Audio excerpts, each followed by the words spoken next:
मोहनी तो ये रनिया कहा तू अपन हाल चाल ठीक है अपन बताओ। हमार तो नहीं ठीक है। काहे?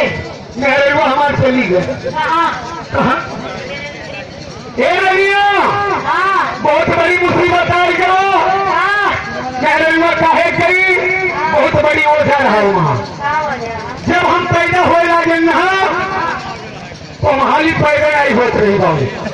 हम 15-20 मेहरारू घेरे रहे हमरे जमी बुआ रही कोई बेचारो हार मान गई कही है बहिनी लोग अंदर से बाहर जाओ तोरे ये लड़का शर्मा से पैदा नहीं हुआ। जब सुन सराय पाए झट से पैदा हो गया। जब पैदा हो गए और जब हमारे मुहा देखी बुआ हमार तो कहीं श्रीमती आई और जब हथियारवा पाई तो कहीं खराब दिनामा कहीं के रखो